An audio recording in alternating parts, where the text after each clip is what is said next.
Ramazan ayının son günü olduğu üçün qərara aldım ki, umacılı halva hazırlayım. Yeri gəlmişkən əziz izləyicilər, sizi müqəddəs Ramazan bayramı münasibətilə ürəkdən təbrik edirəm. Allah tutduğunuz orucu, etdiyiniz ibadəti qəbul etsin. Elə isə biz başladıq. İstifadə etdiyim stəkanın ölçüsü 200 ml-dir. 2 stəkan yarım ələnmiş unu qaba əlavə edirəm.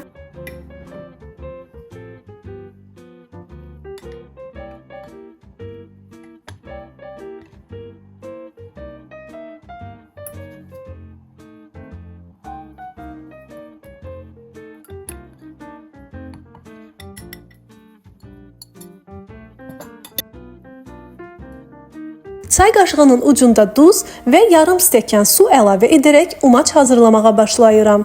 Əziz xanımlar, umacı mən bu dəfə rahat üsulla, yəni blenderla hazırlayacağam. Əgər sizdə blender yoxdursa, dədə-baba üsulumuzla, yəni umacı əlimizlə ovara, xəlbirdən və yaxud da xəlbirə bənzər hər hansı bir alətdən keçirərək umacı hazırlaya bilərsiniz.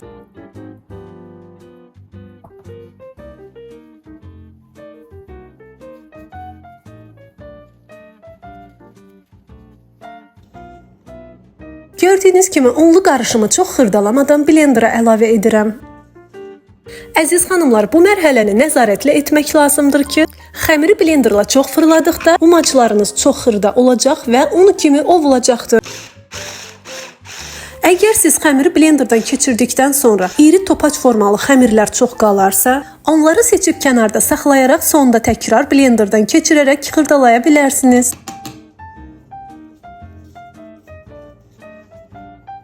Hazırlamış olduğum umacları quruması üçün kənarda başqa bir dəsmalın üzərinə sərirəm.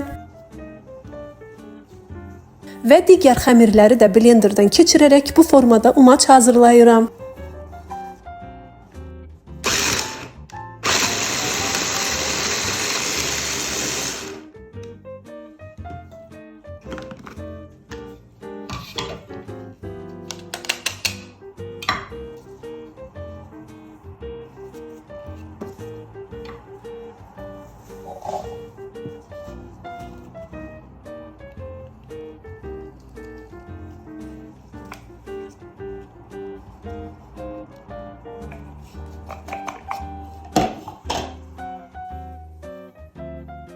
Əziz xanımlar, halva hazırlayarkən ən vacib etməli olduğumuz mərhələyə keçirəm.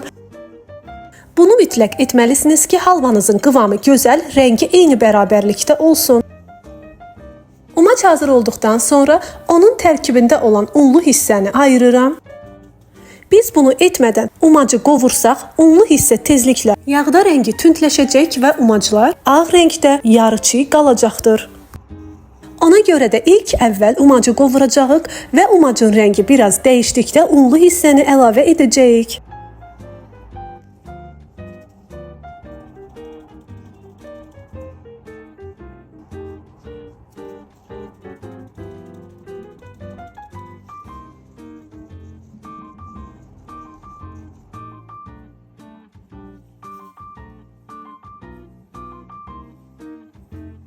Növbəti mərhələdə bu unlu qarışım bizə lazım olacaqdır. Onun üçün bunu bir kənara alıram.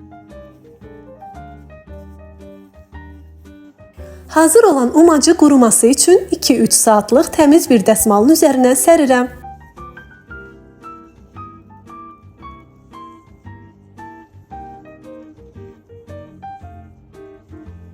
Bu arada mən şərbəti hazırlayıram. Əziz xanımlar, şərbəti hazırlayarkən ərzaqların istifadə etdiyim miqdarını kameraya almağı unutmuşam. Bunun üçün də şifahi söyləyəcəm və videonun sonunda açıqlama bölməsində bütün ərzaqların miqdarını qeyd edəcəyəm. 2 stəkan yarım şəkər tozunun üzərinə eyni miqdarda, yəni 2 stəkan yarım su əlavə edib qaynaması üçün ocağın üzərinə qoyuram. Qaynayan şərbətin üzərinə çay qaşığının ucunda limon duzu atıb ocağın altını söndürürəm. 250 qram kərə yağını əridirəm. Öncədən hazırladığım umacları əritdiyim yağa əlavə edib qovurmağa başlayıram.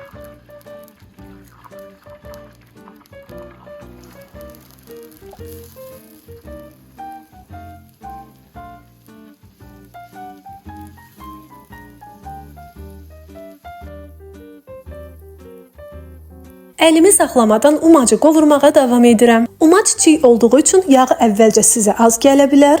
Ancaq növbəti mərhələdə tam qovrulduqda yağı kənarlardan üzə çıxacaqdır.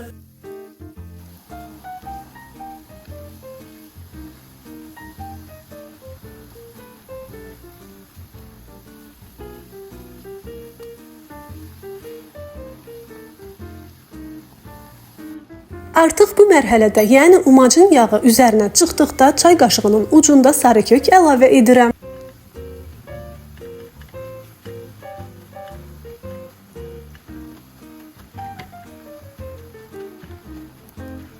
Öncədən kənara ayırıb qoyduğum unlu hissəni də əlavə edərək birlikdə qızılı rəng alana qədər qovururam.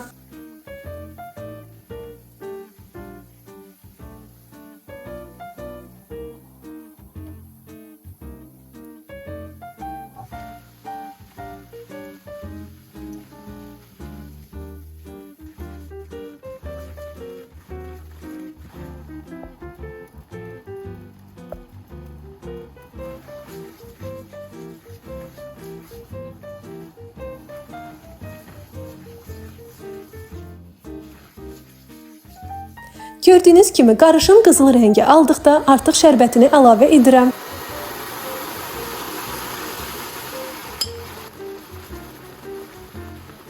(2-3 dəqiqə qarışdırdıqdan sonra ocağın altını söndürürəm. Qazanın qapağını bağlayıb halvanı öz istiliyində yarım saatlıq dəmlənməsi üçün kənara alıram.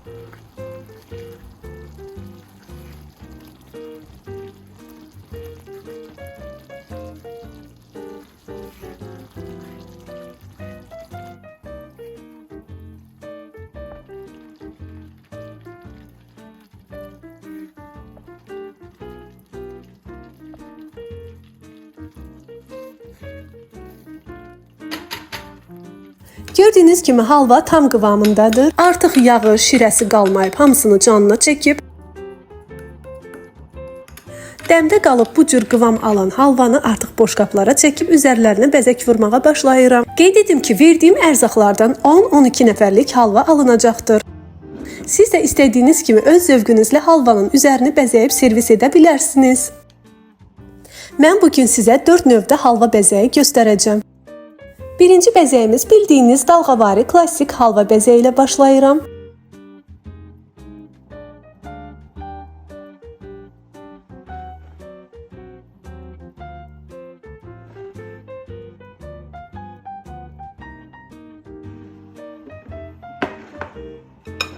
İkinci bəzəyimiz bıçaq vasitəsilə halvanın üzərinə rom formasını verirəm.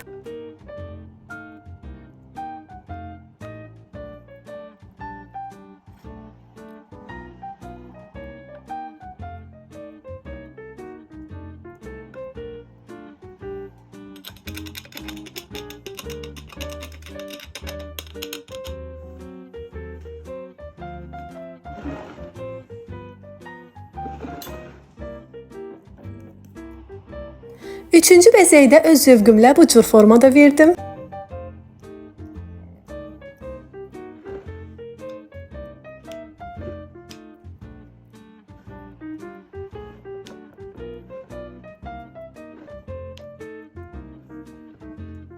Sonuncu bəzəyi gül formasında hazırladım.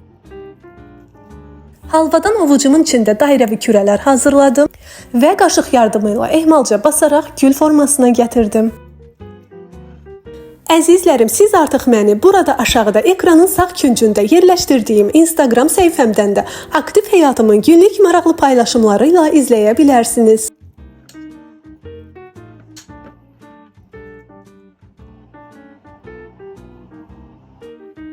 Bugünlük də bu qədər. Əgər videomu bəyəndinizsə kanalıma dəstək olun. Videolarıma like edib rəy yazmağı unutmayın. Növbəti hansı yeməyin hazırlanmasını istəyirsinizsə, rəy bölməsində mənə yazaraq bildirə bilərsiniz.